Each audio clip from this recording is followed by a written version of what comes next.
Hi, good morning. This is Lakshmi Iyer with Sitare TV, and we are here at the final day of TiEcon 2024 at the Santa Clara Convention Center. We have with us Mr. Mahantesh Pattanshetti, who is the co-founder and chief product officer of Procyon.ai, and Mr. Naveen Bisht. He is the founder of Akitra and a charter member of TiE, and we just saw him in a panel on cybersecurity yesterday as the moderator, which was really immensely helpful for the rest of us to understand. So my first question is towards you, Mr. Pattanshetti. Why are cyber breaches going up these days? Thank you, Lakshmi. Yeah, good question. Uh, you know, Almost every other week we hear about the cyber breaches, right?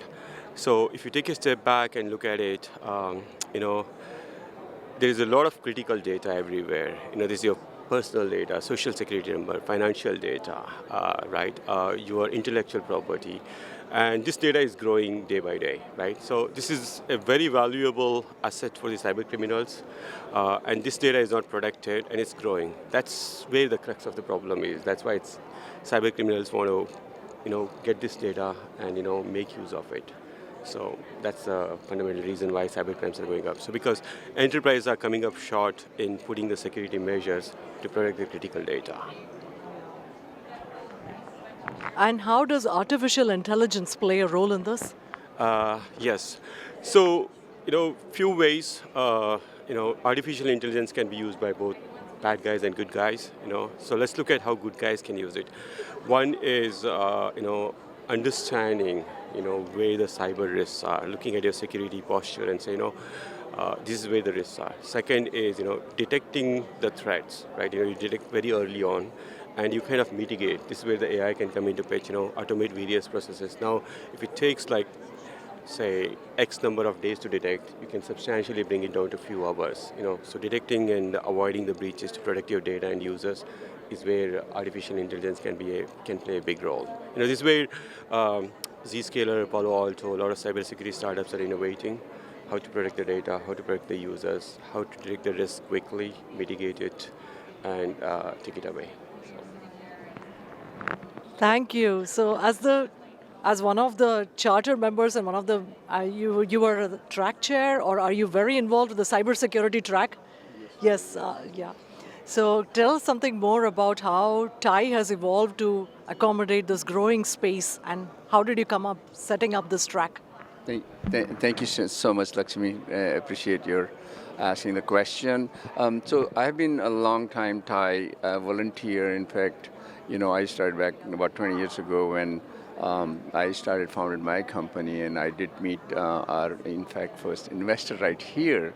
And so I felt always kind of responsibility to give back. So I've been volunteering and have been charter member over last probably close to 20 years or so. And also I used to be a content chair during 2013 and 14 for the whole TiEcon, as well as on the board from 2011 to 15. So when I was running the program, so TiE has always been good at identifying the spaces for entrepreneurs, the new spaces where it's emerging, because TiE is all about fostering entrepreneurship, right? That's what they've been doing for the last over 30 years since they were founded. And so same here, even in this TiEcon, like AI ubiquity, because that's where right now a lot of innovation is going on. Even this morning in the keynote, Nikesh Arora, who's the CEO of Palo Alto Networks, he talked about how he sees in 5 years what you're seeing today will be totally different, right? And all these applications, how it's going to transform the whole industry and the way it's being used. So I think and the big part of any technology is technology gets, starts getting deployed, then the issue becomes for these cybersecurity concerns and the attacks which happen, like Mahant just talked about, right? So that's where the panel we were doing was about how do you secure all these Gen AI applications, which was amazing with 3 awesome panelists we had who are experts, and two of them are already running their leading edge companies in the Gen AI applications space, as well as another person was in the, from Cloudflare, who is working on the infrastructure side. So it's really good. I do see that there are quite a few startups in this space. So did you see a lot of entrepreneurs entering this space this year, like cybersecurity? Well, cybersecurity has been a, there are over a few thousand startups.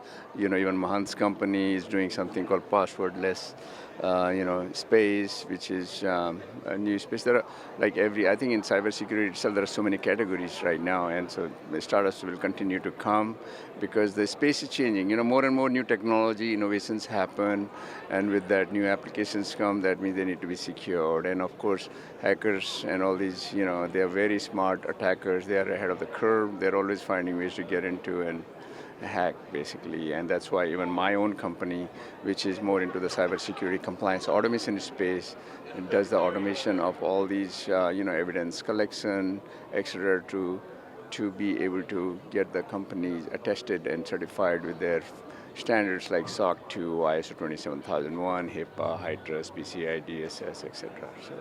So it's a huge space. There are going to be opportunities, and at the same time, like many other new categories. Yeah, so something came to my mind. I was reading about ransomware that shut down a hospital, which is critical infrastructure. And we also hear about potential attacks on power grids and other essential services in the United States and other places, and how this could be used as an act of war against civilian population. Would you like to elaborate more on this, both of you? Yeah, let me. So I know the United Healthcare breach actually. There's a podcast on Wall Street Journal I highly recommend listening to actually. Hospitals couldn't take new patients for surgeries and whatnot because they couldn't process their insurance payments because the payment system was shut down. Really, really bad. So it is super critical that we protect hospitals, power grids, our water systems, and everything, right? We are cyber criminals are evolving at a newer space, right? They want to attack your infrastructure. This is a new kind of a war. This is where the cybersecurity becomes super important. Protecting your users' data. Cyber criminals are finding newer ways of attacking your systems, and same thing. We as a cybersecurity solutions and a products company, we need to help enterprises protect their data and users. So. Yeah, I think rightfully, like Mahant said about it, and also in the infrastructure area, which is also called operational technology, there are a number of new, upcoming startups, in fact, late stage now, who have come up with solutions to protect the infrastructure. So there are obviously solutions, and like you said, the organization as well as the governments, they have to look at every aspect they can leverage to, basically affect the infrastructure and attack. So there is a lot of incentive for cyber criminals actually. One is economic/monetary. Second is these attacks can be state sponsored, Yes. right? There's a lot of intellectual data. Your intellectual properties. This can be highly valuable. That's why it's critical that we figure out these attack surfaces and protect them. Identity is a new attack surface. That's what they say. So yeah, every user in a digital world is a privileged user. My daughter has like 50 passwords actually. Okay, she has access to a lot of critical data. So in some ways, we are all becoming more and more vulnerable to cyber breaches. It's important that we protect the users and protect the data. Do you want to talk about your company? I know he said a little bit about Akidra. Yeah, absolutely. So we at Prosayan are helping modern enterprises protect their critical data and users. Typically, the data is stored in public clouds like AWS, GCP, Azure. The way we access data is with certain permissions and privileges. So we help you manage those permissions, privileges, and enterprise users access the data in such a way that we protect the data and the users. So it's something called just-in-time access, privilege access management. That's the space we are in.